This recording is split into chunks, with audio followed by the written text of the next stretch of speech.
Welcome back, ladies and gentlemen. This is Chase. I'm sitting here across the table with Ashley. We are back for week 2, part 2, and I think we're going to kick it off with some fan questions on after the 3 count. Is that what we're doing? Yes, it is. We really enjoy that you guys actually respond when we ask what y'all want us to talk about. Because in the last episode, we talked about R-Truth. That was something that a guy I know, Manny, asked about. Yeah. Granted, he asked about R-Truth's release because at the time he was released, but Yeah. we addressed it. Anyway, so I've got a few more questions, and this one is, what is success to you, in your opinion, for your wrestling career? Okay. Man, that has changed so much, Right. like starting, like when I started this journey, if I didn't make it to WWE, then I was a failure. And I think that's so many people's goals when they first start. Yeah. Is they set their sights on that, and it's like, WWE or bust. And after doing this for so long, it's I'm very proud of what I've done, so far, and I think I've been successful. I've had some really cool opportunities. So I think everybody's success obviously is different in their own eyes. To me now, what makes a successful career is if you can do this, stay happy, stay healthy, and leave on your own terms, then you had a successful wrestling career. And it doesn't matter how many years that is. If I look at Big Fitz, I don't know, are you familiar with him very much? Not. Okay. Big Fitz, he started off at MPX. He was just a fan, dude, and he's a former, I want to say, Army veteran. If it's not Army, please don't kill me, Fitz. Wait, does he go by Iron Belly now? No, he's not. Okay, He doesn't work anymore. Okay. Yeah, he doesn't work anymore. He was in a tag group with Johnny Lawless. I don't know if you ever seen like the Bible Club stuff ever pop up. I doubt it. It was a big like EPW thing. But he strictly did this as a hobby, dude. And like he has a really good shoot job that pays really, really well. And he joined this later on in life. I want to say he started training when he was close to 40. Oh, wow. And so I think he did it for about 6-7 years. And then Dang. he was like, hey, I have to get my shoulder repaired and I don't want to do this anymore. And Fair. so he had his go away match and he left on his own terms. Right. And, he did the local indie scene around here in Texas and did a few shows outside of it. But dude, he got to enjoy what he loved to do. And, something he got to mark it off his bucket list and leave when he was ready to leave. And to me, that's a success. Absolutely, especially the happy part, because Yeah. I know a lot of people, and I've heard a lot of stories about people who make it big, and they are just so not happy, and it's caused a lot of people to quit. And I'm just like, dang, I hope that doesn't happen to me. But it did. It did happen to me, actually. There were like a couple months. It was after I came back from my first knee surgery. I would just be like, man, I don't want to fucking do this. I don't want to be here. I'd be in Gorilla, just get this over with. I didn't have the nerves. Yeah. And that's when I knew. I was like, Yeah. I don't know what it is that drew me out, but that went away. I'm back, loving it again. So, yeah. And that is so normal, dude. Like, it's such an ebb and flow. Like, Yeah. Lou told me this, Lamont. He was like, dude, wrestling is such a roller coaster. He was like, you will be on top of that hill and you'll be like, man, I'm great. I love this. And he was like, you will have one bad match or one bad moment and you're down at the bottom Dude, of that ain't hill. that the truth? And you're like, God, I suck. Why did I even start doing this?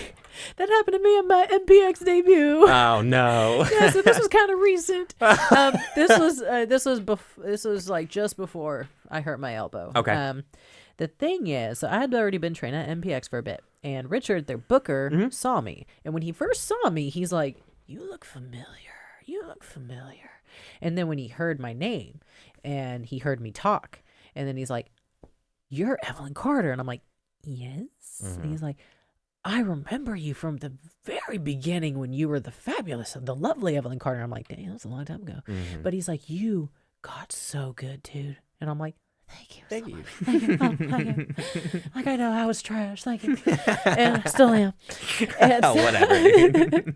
and because of that one night, They put a lot of pressure on me. They built a story immediately behind me. They loved the crazy character. They liked my straight jacket. They put me with this guy Silver, who was a cop, and we had a good thing going. Like, they built up my debut match a lot. They had me debut on one of their biggest shows of the year, I think it was. Do you remember the name of it?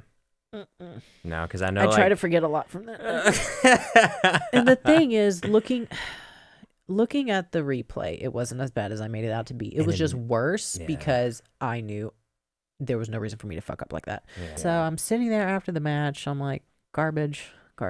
And Athena comes up to me. She's like, what's wrong? Is it the makeup or are you upset? And I'm like, dude, I am upset. So I told her, I'm like, look, I should have had more control over what I did. And that's when she told me that I was the vet in this situation. And so I should have taken control. And I'm just like, well, now I know. Now I know. Yeah. Again, absolutely not her fault. I would like to work her again. That'd be fun as hell. But I just really hated it because I hadn't had a bad match in so long. Yeah. And that was it. That was a problem. And people put a lot of build into this, and I have not wrestled at MPX since.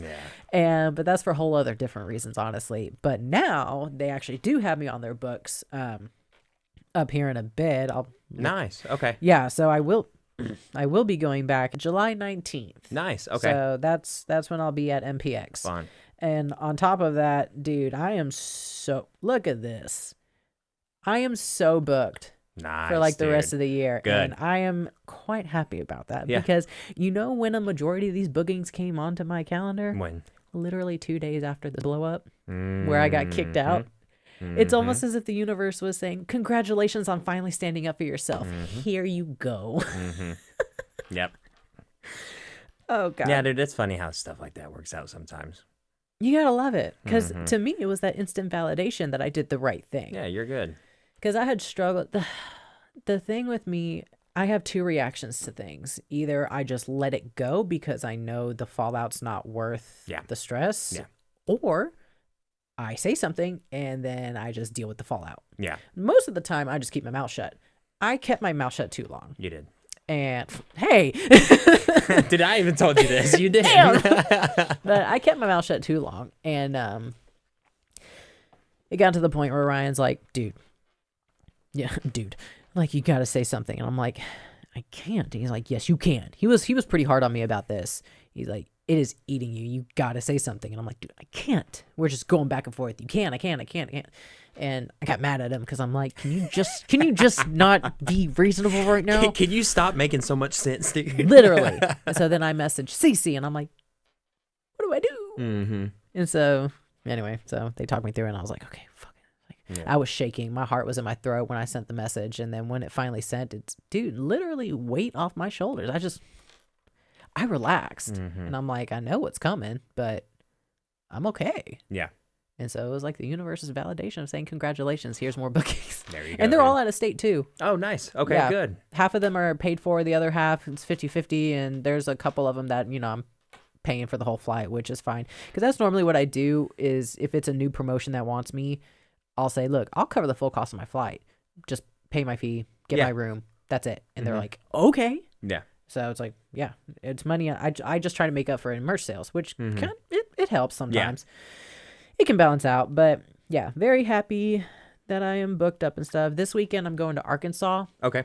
And I'm wrestling Reza Clark. No, I'm not wrestling Reza Clark. Reza told the booker about me because they needed someone, and so I thought I was wrestling her. I'm wrestling a dude. Oh, okay. Like she's wrestling a dude, I'm wrestling a dude. So I'm just like, what promotion in Arkansas? TACW. Okay, I don't think I'm familiar with them. I'm not either, and that's why I was like, "But sweet, dude, yeah, go." Like, okay, well, Reza, if you have a good time there, then I'll have a good time there. Yeah. But the dude I'm wrestling is Tyler Fox, and he's actually someone that I know through the OIWA. Okay. He wrestles out of Arkansas, so it's like, yeah, cool, not a stranger. Yeah. Anyway, so that's gonna be fun, and then I've got how many days? I've got 22 days until Scotland. Oh, that is going to be so cool. And you're wrestling over there, aren't you? Yeah. Nice. And we actually got a hold of a training school in Glasgow where we're going to be staying. And so we're actually going to be training up there too. Sweet, dude. Yeah. Might as well. We're excited. Yeah. And they're actually pretty excited that we're coming too. I imagine so. Yeah. Right. It's like, hey, getting a couple American brutes. Exactly, coming and I stuff. mean they can ping things off of y'all too, just as much as y'all are going to be asking them questions. Oh, yeah. You know, like they want to know how it's done over here, I'm sure. And so yeah, that's going to be a great opportunity for everybody. Oh yeah. One thing I've kind of learned since wrestling overseas is that for some reason everyone thinks Americans are stiff. And I'm like, I'm not personally. I Yeah. can if you like it like that. But I normally don't. But no, the couple girls I wrestled over there, they were not stiff, but they were just as snug as me. And so I'm like, what are y'all afraid of? Like, Yeah, I'm not like, gonna what? knock you out. I can. Well, and but it's I'm like- not gonna. It's like the Japanese strong style stuff. Like, Yeah. dude, that stuff's all work. They're really not killing each other. I don't know, dude. I don't know, dude. It looks real They're to me. very, very good at what they do and make it look like they're destroying each other. It looks real to me. It's still real to me, damn it. Gosh, what upcoming shows do you have? I don't have anything this weekend. I'm just gonna go down to the parents and hang out for Father's Day. But then That's right. That's Father's Day this weekend. yeah, Father's Day weekend. So then I have TSW on the 21st. Then I have a good little Yes, gap. we do have TSW on Yep. the 21st. Yeah, we have TSW. You better mark that down, girl. I do. I have it down. Okay, yeah. June 21st, we'll be here at the TSW studios. And then I really don't have anything else until like July 12th. I'll be with EPW.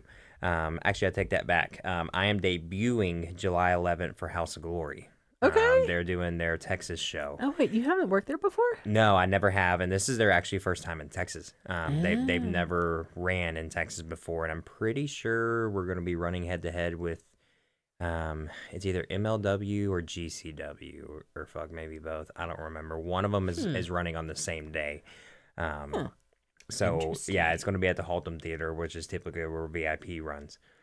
So I'll be debuting for them. So I'm really, really excited for that. That's awesome. And yeah, I mean, that's one of the, if not the biggest traveling independent promotion, you know, in the United States right now. Yeah. And, you know, they have Zilla, they have, you know, all these really big guys. And so I'm really hoping to make a good impression there. Yeah, you and- will. And become more of a regular thing, not just a Texas thing. Right. So, That's awesome. That's exciting. I've got later in the year, I've got going to Pennsylvania for a show run by Ricardo Rodriguez. oh, no way. Okay. Yeah, or Jesus. And because I actually met him a few years ago. He announced my match. Yeah. It was that was the only match he announced for the night was mine. I don't remember why, but he remembered me. Like Okay. he distinctly remembered me, and so he wanted to book me. And then of course years later, you know, we finally get in touch, and so yeah, I'm going out to Pennsylvania later this year. So I'm pretty excited about That's that. going to be, have you ever wrestled up there before? No, that'll be my that'll be my first time in that state. Okay. I wrestled like up in Ohio. Okay. Screw Gotcha. Ohio. But I remember the first time I met him.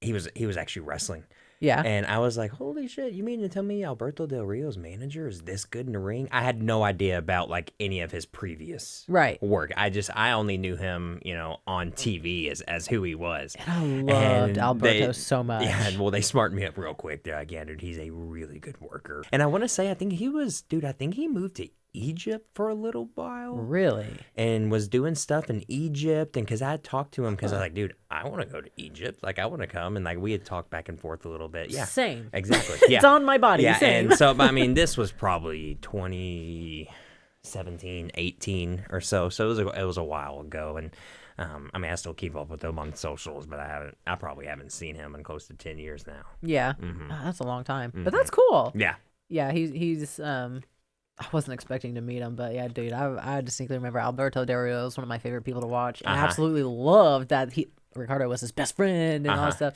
and so I loved it. I love watching that at my best friend's house. But anyway, so that's what we've got for bookings, and I just got to give a shout out. You know, it's June, it's Pride Month. Yes, it is here, and it's what's really funny is that. Granted, yes, I came out later than most people do, but I have never been in such an inclusive position before where I felt so comfortable about my sexuality until wrestling. Okay. And that's so wild to think about because growing up, again, I grew up in Terrell, but Yeah. whatever. It was at the time it was small. Small It town. felt like Yep. it was small. It was mostly small because everybody knew everybody's business. Yeah. And so, Same with Forney, dude. yeah, no, seriously. We would even hear some crap about Forney. It's just like, damn, how? Damn, y'all crazy over there. We used to say you guys are douchebags. Yeah, please. So snobby. Dude, I had a bagged lowered truck. I definitely fit the bill as a douchebag in high school. Okay.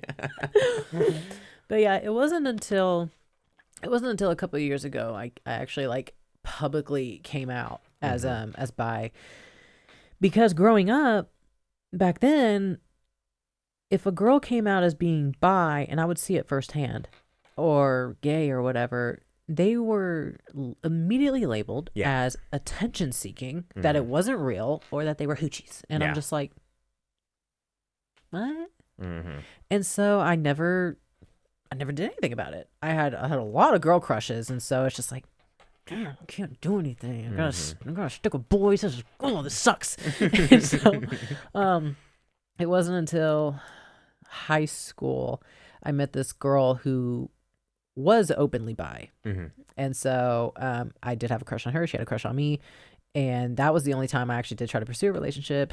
Turns out she wasn't really bi, and either because she basically talked a big game. Of course, yeah. And when it came down to the real, I guess she was just, she was scared off. And like, that put a bad taste in my mouth. And it definitely made me not pursue women anymore after that. Yeah. Because it's like, dude, I was actually comfortable to try and pursue this. And it turns out that this is not what I was reading, even though you were literally flirting your ass off with me right now. So had you come out at that point publicly? Nope. Or how old were you when you came out publicly? I came out publicly in 2023.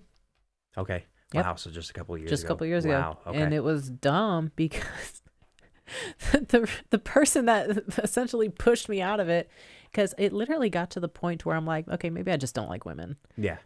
But I did. Yeah. And so I'm just trying to trick your own brain. I just kept telling myself that I'm straight. And then I dated this guy, and he would always tell when I would check out women, and he's just like, dude, you're gay. And I'm like, no, I'm not gay. I'm literally with you, bro. Me Like, gay? No. right. No. And so like he would just constantly be like, dude, you're gay. And he didn't mean it in a mean way or anything. No. I thought it was funny. Oh, and that's what I was going to say. He probably meant it more as a joke. Yeah, if anything, no, absolutely. But But no, then was it true. sat with me one day, and I'm like, you're fucking right. Yeah, Right. I'm half gay. Yeah. And so that's the joke I tell people now. I say I'm half gay. And so I finally came out, and then I'm thinking, well, how's this gonna sit? Honestly, parents don't care. Yeah. They don't care. I'm at this age now. Like, what would it matter? Yeah. And parents don't care. Friends knew. I mean, I never officially came out to them, but they knew. Yeah. They knew. They innately knew. And so again, I was just never like out and loud about it. It wasn't until a few years ago I finally came out publicly and got a lot of love for it. And I didn't make it a big deal. I posted something about Pride Month, and I put it in there that like, as someone who just like literally just came out as bi, like I love this community, and like I really love how they're all accepting of me, and that's just how I came out. Immediately after coming out, I had to deal with my first bigot, and I'm like, this is fine. No, fun. He was actually one of my students. Yep. He major homophobe.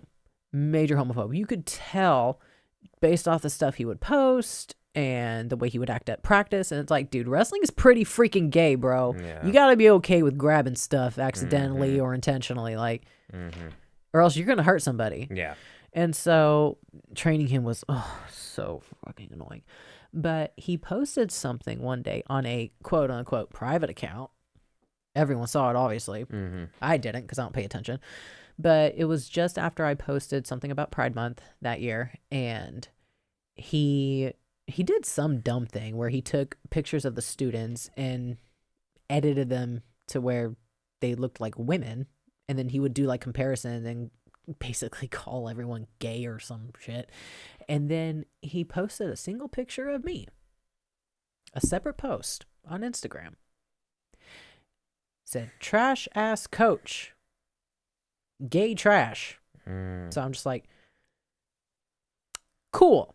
I got so pissed. Yeah, because dude. that night we had practice, and so I sent Cece is the one who sent the screenshots to me because she's part of the LGBTQIA as well. So she's like, you need to know, and I'm like, thanks, I do need to know.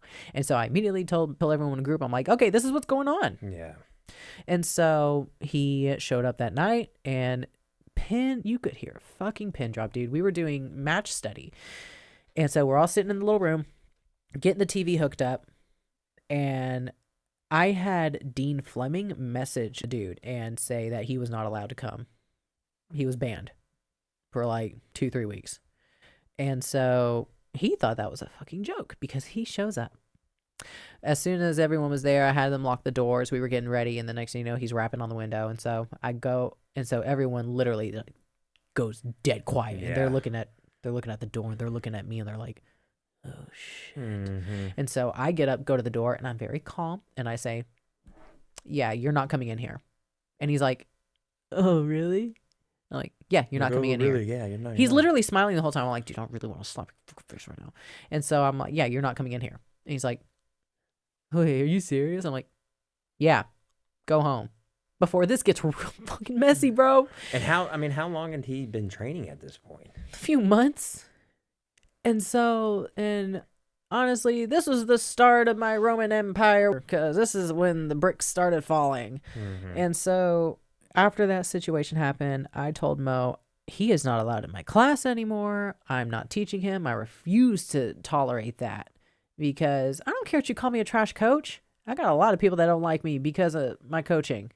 I don't care. Yeah. You called me gay trash. Yeah. No. And at that point, it's personal. It is very it's personal. no longer, it's not, that's a very personal attack. Because that's coming from a place of hatred, whereas calling me a trash coach is just coming from a place, that's an opinion. That's a place of opinion. But you're coming from a very personal place, calling me gay trash, and I know you're homophobic, and I'm just like, why? I'm not going to disrespect myself by teaching you after you just did that. Yeah. And so I made it very clear that I'm not doing that, and Bobby at the time was like, I understand. Yeah. Cool. Yeah. Why is it that I get a message a few weeks later being like, hey, he needs to come back into class. I'm like, and I put my foot down. I said, no, I'm not teaching him. And we argued for a good few weeks about it. And then he finally snapped. He's like, I don't care that he said you were a trash coach. And so I snapped out. I'm like, that's not what I'm pissed at. Okay, this is what he did. This is why it sucks. I would have think that you would understand because you say you're inclusive and all this stuff. You say you respect me, but now you're going to force me to teach this guy that makes me uncomfortable with the fact that I now know that he just has that opinion about me. What makes you think that I'm going to tolerate that? So yeah, he forced me to teach him up until he graduated. I feel like the only reason he was really kept around is because he paid in full. That's what I was just about to say. He paid in full. He paid in full, and so I feel like he was probably giving some slack about suing. But it's like, dude, you signed a contract that's a piece of paper. It literally just says, hey, no refunds. Yeah. What are you going to sue about? Yeah. He was going to drop some kind of race card, I think, or whatever. And I'm just like, cool. Then Uno reverse. Homophobe card, bro. If you have to, I don't know, why do you have to have a private account just to talk shit about people? Like, do you really want that in your locker room? Like, what's so funny is that when he was confronted by Dean, because he sent him the screenshots, when he was confronted by Dean, the first thing he said was, how'd you see that? It's on a private account.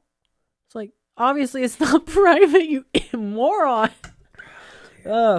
Anyway, so that was my first time dealing with a bigot, and then I dealt with someone online, which was online, dude. Whatever. It's whatever. It's like a stupid troll. But ever since then, I haven't really been dealing with anything. I mean, people just don't really. I'm very thankful. People don't really mess with me like that. I'm not aware of it anyway. If they do, but no.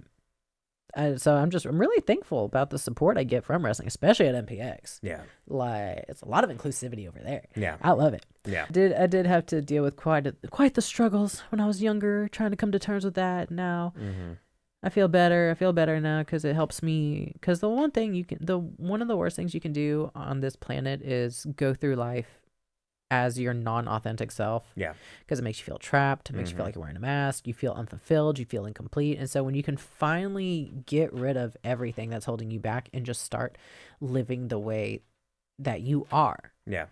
And that's not just your sexuality. That's anything. That's anything. how you dress.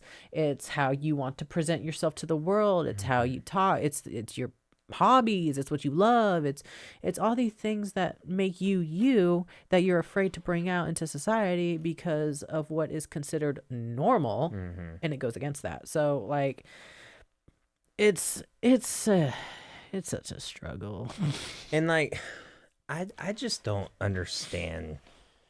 I mean, even if you disagree with it for religious reasons or, you know, whatever your reasoning is, like, I don't understand the people that will go online and just bash and bash and bash and hate and hate and hate. And like, dude, how can you have that much hate in your heart? Like, how? And well, and it's because honestly, they're not true. Okay, let's just take Christianity because basic. Yeah.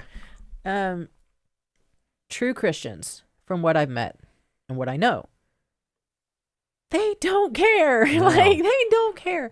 Yeah. Like, I know so many good people in different faith communities that they're sweethearts and they don't care, dude. They're like, you do you. And Jesus Like, loved everybody. Dude. Yes. And Yeah. so, like, you have those, but then you have the people that use Christianity as a smokescreen to push their bigoted and their hatred words. And they use that as the guise just to get it out as a default, like, hey, you're this.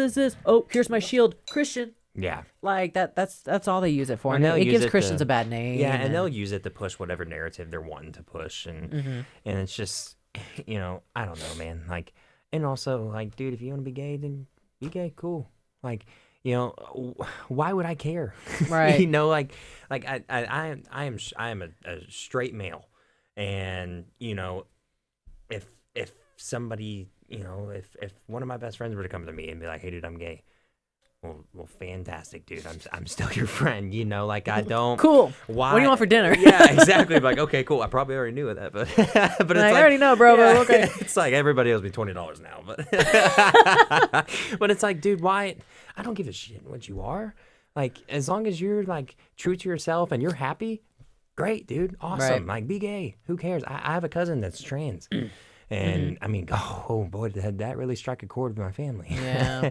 And she was born Chandler, and you know, Chandler is now Valerie, and she's been trans for, oh gosh, man, I mean 2016, 2017 probably.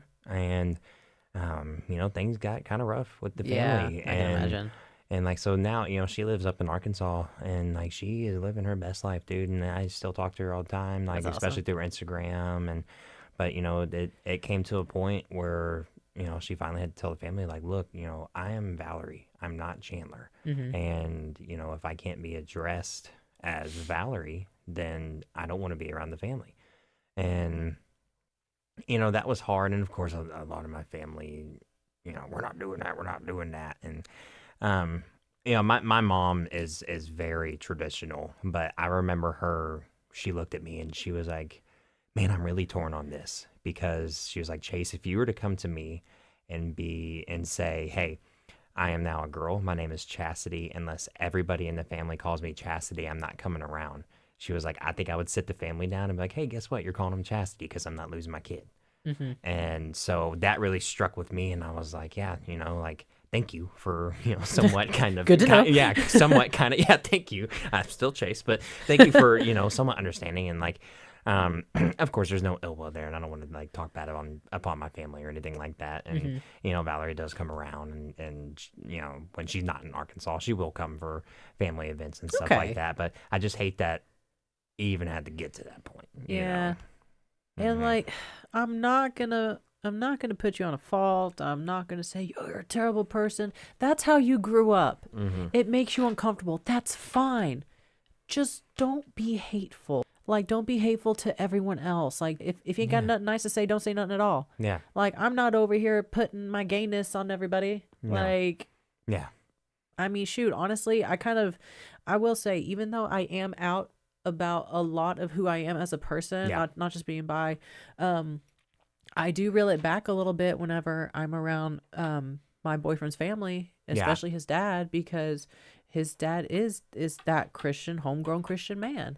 And I know it'll make him uncomfortable. And so I don't make the decision to put my business out there for everyone to see. I tone it down a little bit because I really respect that man. He's an incredible man. Like, all the stories that Ryan's told me about him, everything he's gone through, everything he's done for his family, like, you can't help but respect that man. So it's like, I'm going to show the respect by not doing this. Yeah. Because I love your son. So it's like, well, and also, dude, like, it's not your whole personality either. It's not. Like honestly, dude, I didn't know you were bi until right here now. Yeah. So, like, you know, it's not surprise. I should have brought some, like a confetti gun. But, you know, like, it's not your full personality. So, like, you know, I had no idea, you know, and I mean, I'm surprised you didn't pick up on it whenever we were talking about Savannah one day. And I'm like, dude, your girlfriend's hot. I'm surprised you didn't. But now, dude, you know, it's like, oh. No, I'm gonna question her. We'll be watching some movie. She's like, damn, that girl's hot. And I'm like, I know, right? And I'm like, you gay. like, you gay. But no, and like, you know, like, I'll admit, like, man, that dude's really good looking. You know, like, that's not, I don't know. I guess I'm comfortable enough in my own skin and my own masculinity that, like, I'm not gay. No, you're just appreciative of the fact that, hey, that's a good looking man. Yeah, that's a good looking dude. Like, dude, Roman Reigns. Roman Reigns is a good looking man. A good looking dude. That doesn't mean that I would like to be gay with Roman. No, no, you know. Oh my God, Chase. But I can admit that Roman Reigns is a really good looking guy. You know, so, right? But so no, I did not catch on whatsoever. But yeah, so like, I'm out now and all this stuff. And what's funny is that I've even incorporated it into my wrestling. And honestly, it was a complete accident because there was this one show where, and this is where I got my moniker from, your girlfriend's favorite psycho. Oh, okay. And so I was at a show, did my thing, and this lady comes up to me afterwards and she's like, oh my, I love you. You're just so pretty. And like, it was so much fun watching you wrestle. Can you choke me? And I looked at her and I'm like, sure. Okay.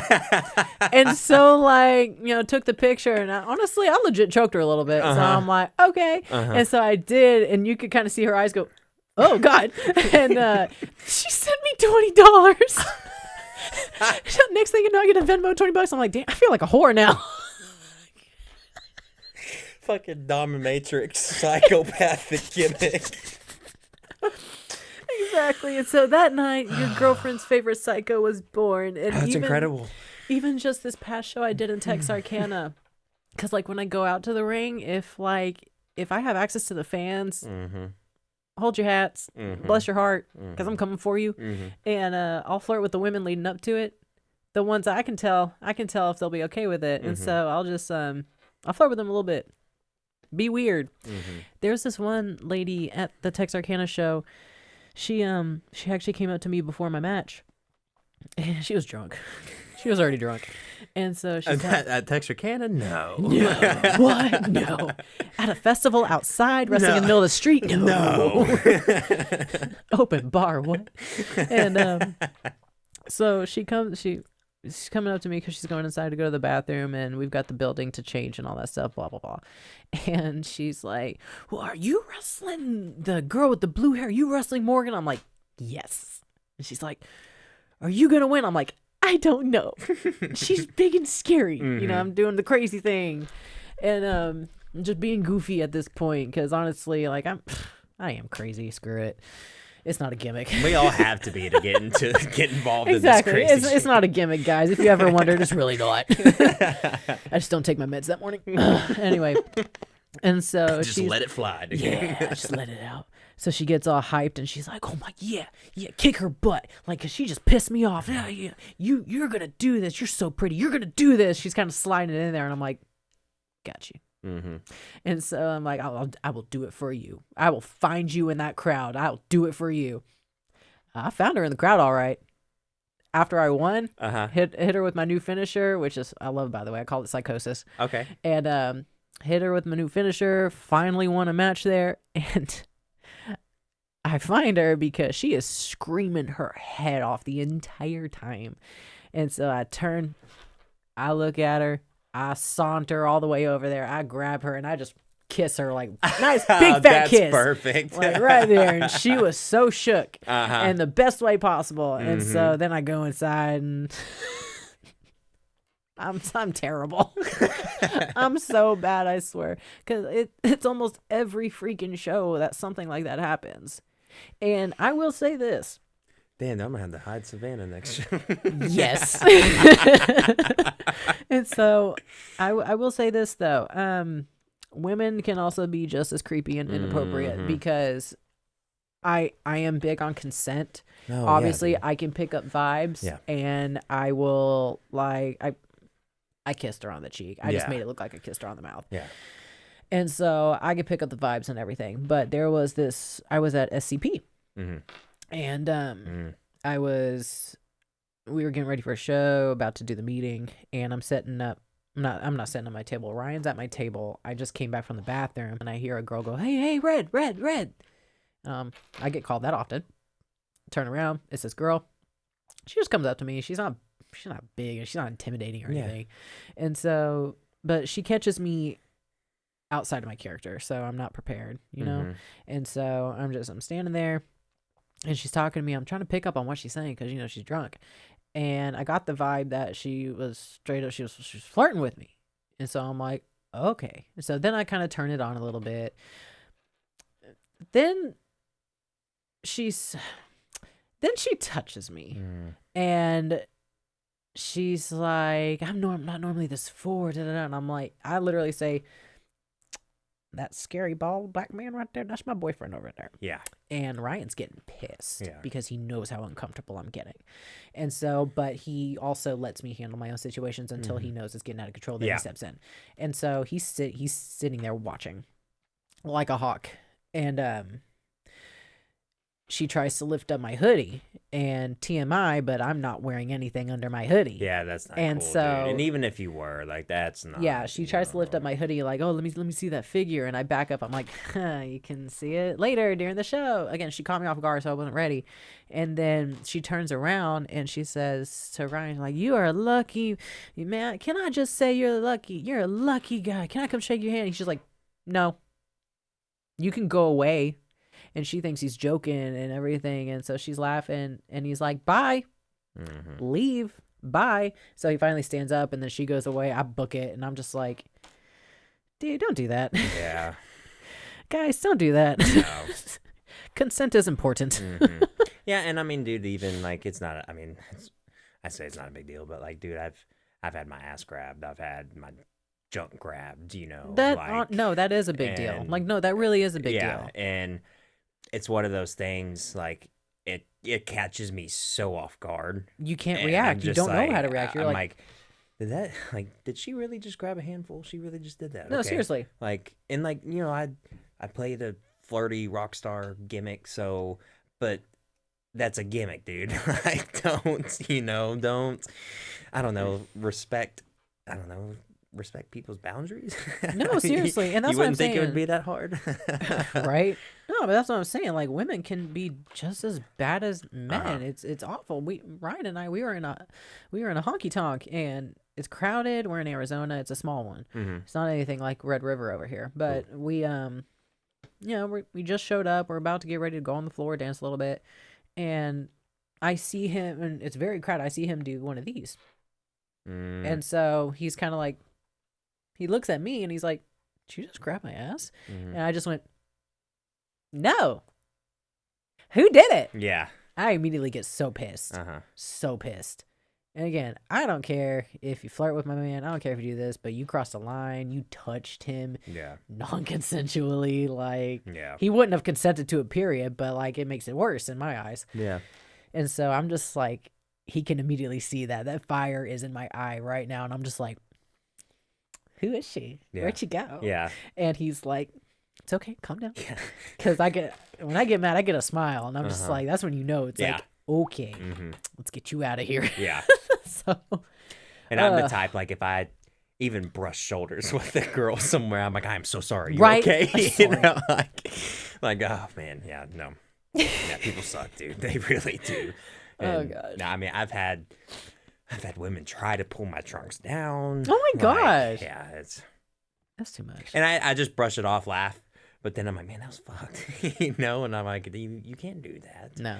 No, not at all. Ugh. But that took a turn. So yeah, we have more questions aside from what's success in your opinion. I was gonna say, I know you said some of them were kind of funny, so let's end it on a good note. Right. So we've got someone just said the movie Hot Fuzz, and so when I read that, I'm like, What is hot? if I type this into my phone, I swear to God. But I did, and no, it looks like a really funny movie. I've never seen it, but it came out in 2007. It's a buddy cop action comedy film, and what it is a elite London police officer whose proficiency makes the rest of his team look bad, causes him to be reassigned to a West County village where a series of gruesome deaths take place. Nick Frost stars alongside him as police constable. Blah blah blah blah. Okay. And so it's a funny cop movie. Yeah, I'm And looking it up right now. It's on Peacock. Okay, cool. Well, shoot, I might watch it tonight because honestly, Yeah. I like funny cop movies, and I haven't seen one. You in know a hot what? minute. Now that I look at the cover of it, I remember seeing this as a kid. Okay. Like in the stores and stuff. Okay, yeah, it does look familiar. Yeah, I may have to watch Hot Fuzz tonight. Yeah. So sorry, dude. I don't have an opinion about Hot Fuzz because I ain't seen it, but I will watch it. Maybe next time. Maybe next time.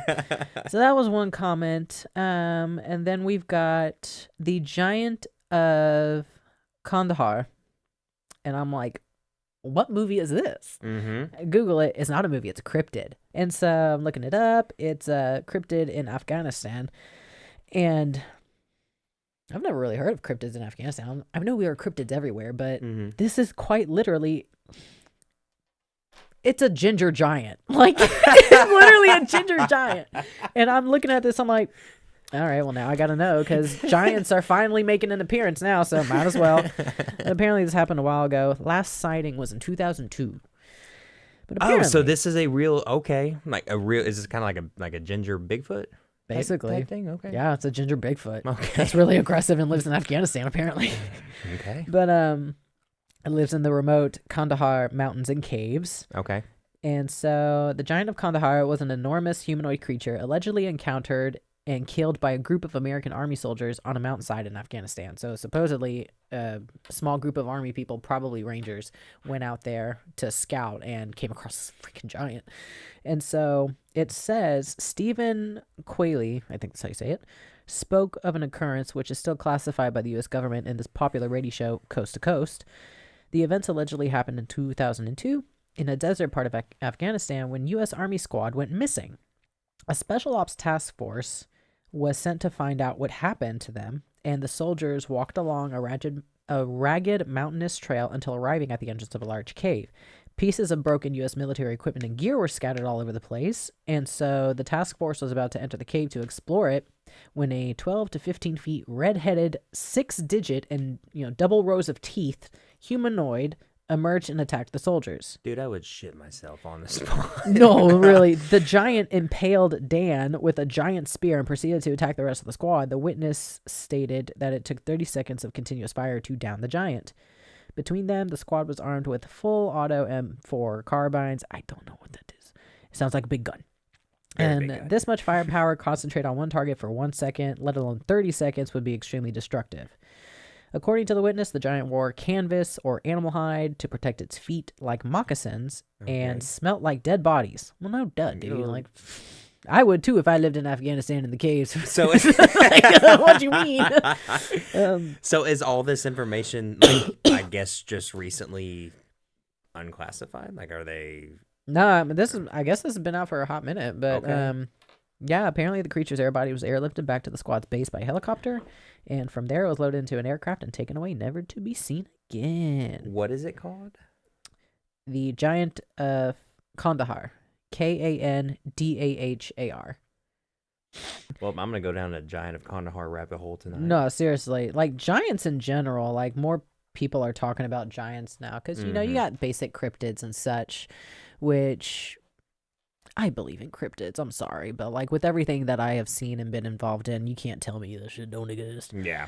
And so, especially the stuff I've experienced, and you can't tell me that giants don't exist just because the story of giants is really interesting because they're Nephilim. Do you know how giants came to be? Back, I don't know dates, so I'm just going to say back in the day. So back in the day, when angels would come to Earth, they weren't allowed to do anything with the humans, obviously, but they did.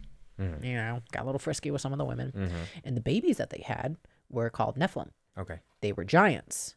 And so God sent in a flood to wipe them all out. Obviously, didn't wipe out all of them. So that's why you have stories of giants all over parts of the world. Because that's what they said, that angels came down and they were a product of angel and humans getting together. So that's the story of giants, which I think is pretty interesting. Yeah. Because giants actually are mentioned in the Bible too. Yeah. Like you actually got some very cryptids. much so. Yeah. And so it's like, huh. Because really, when you look at the Bible in general, it's the same stories just told different ways across different cultures. Obviously, they tailor it to their own religions and such. From everything that I've looked into it, a lot of it comes from Egyptology. Horus, the sun god. Have you heard of him? Yes. Oh, duh. Yeah. So, but no, you'll have similarities across the board, like giants and stuff. And one thing that's actually happening lately that I think is really cool is, do you know the goddess Hecate? No. So Hecate, she is known as the goddess of crossroads, the underworld, the torchbearer. She is the triple goddess. If you ever see like crescent moons and a moon in the middle, like that's typically how people associate with Hecate. She is a Greek deity. She has lore of saying like when Hades came up to the earth and grabbed Persephone and dragged her down there, she helped go rescue her and bring her back to the surface, all this stuff. So she's known as this protector of women, and she's a torchbearer. She enlightens your path. She helps you get on a good road and stuff like that. She's very guiding. And so we only had stories of her. There was never any temples. There was never anything. But guess what's starting to surface? Ooh. Temples. No way. Temples and places of worship that depict her symbol, her name are starting to be uncovered, and it's amazing. I'm enjoying my time here. I just think, dude, I think there is so much that we don't know, and we will never know. Right. Like, there is no way. I mean, dude, we don't even know what's in the deepest part of our own oceans. You know, like what is living down there right now, currently today. Yeah, I'm always fascinated by the ocean. It came from my love of Titanic when I was a kid. And I started looking at the ocean. I'm like, we've only explored this much? Oh, it's nuts. What is this, Mariana Trench? I can't remember this, like what percentage it is, but like we really have not explored very much of the ocean. And I mean, there's just not really, we haven't come up with a way to do so. Yet, right, because it's so pressurized, like nothing can really get down there. I mean, which honestly, leave it alone. Yeah, I mean, those poor bastards that tried to go see the Titanic a few years ago. Like, see what happened, dude. Like, that was such a sad story. Oh, it was, and I think they said like it was like smaller than like a pin size hole. Is what take a lot caused that. No, it doesn't at all, man. And as cool as that sounds, I don't think I could ever do anything like that. Even if even if they told me, hey dude, it's 110% foolproof, nothing's gonna happen, I'm like, nope, don't trust you. Well, also my thing is, even as much as I like the Titanic, apparently the only way they were gonna be able to see the shipwreck is on a little screen. Yeah, because there are no windows. Not even in person. And I'm just like, yeah. It's not worth it at that point. You could literally tell me I'm at the bottom of the ocean. I'm still in that submarine just on the surface. And I'm like, man, this is crazy. Like, right? Like, ultimate gimmick. Like, give me $200,000. I'll take you down. Yeah. Just sit them on the beach. Just sit them on the beach. I'll rock the side of it so they'll think they're... I would torture them, and I would slam my body into it sometimes and scare them. See, this is why I can't have money.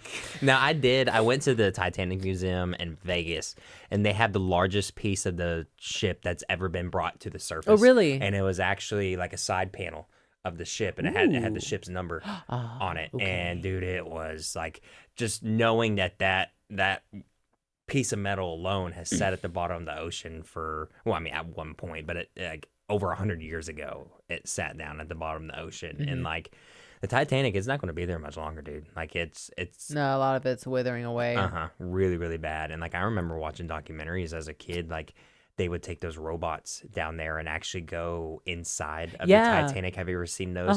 And like, dude, it's so cool. Like they actually had shelves where there were still plates stacked. Yeah. Where the plates never like shoot, I saw like suitcases. Suitcases, clothes. Like it's the amount of we're getting real morbid here, but the amount of bodies and everything that went down with that ship. Like you got to think the jewelry. There were some very, very wealthy people on those ships. Like the amount of jewelry, like it's just nuts how much, but I think it should all be left alone. And at this point, it pretty much is. And I don't think they've gone down there in quite some time. But I know it's this thing that you can do where you can label a place of something of that caliber as an official grave site to where people can't go down there.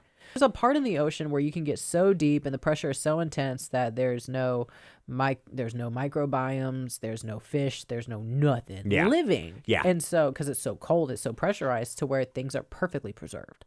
And I don't think the Titanic's in one of those positions. So yeah, it will deteriorate, which is awful. But did you hear that they're trying to build a Titanic, or they did build a Titanic? Dude, like, nope. Have you not learned anything from history? Nope. And I saw something, dude. I saw something the other day that the Titanic, of course, all these conspiracy theories. I saw something that like the Titanic was never sunk. No, my God. And then I've seen one that it was sunk on purpose because I'll have to send you some of these videos. They're quite ridiculous, but I will sit there sometimes way too late at night and find myself in a rabbit hole of did the Titanic really actually sink or not? Like the only ridiculous conspiracy theory that you can possibly convince me on is faking the moon landing. Oh, I 100% don't believe that was real. That's the only reason you can the only thing you can probably convince me. Well, dude, go back and watch it. It looks like a film from that time. Yeah. Like there's just even the way they're jumping around. Yeah, that's the thing. And also, how the hell was there a camera there to record the ship landing? Like, yeah, I don't know. I don't know. And how did they get the footage from, that shows the ship taking off too? How did they get that footage from that camera? Like, did they just leave a rover there or something? Yeah. Like, I don't know how advanced our technology, our military technology was back then. Like, again, all I knew, black and white TV. We just had to beat Russia to the moon, dude. That's all it was. And I feel like that's a very big instigator to fake a moon landing. Yeah. Typical Americans. Yeah. We're going to fake it till we make it. We got Hollywood, baby. Okay, last question. And, of course, another 40 minutes just goes by. Last question.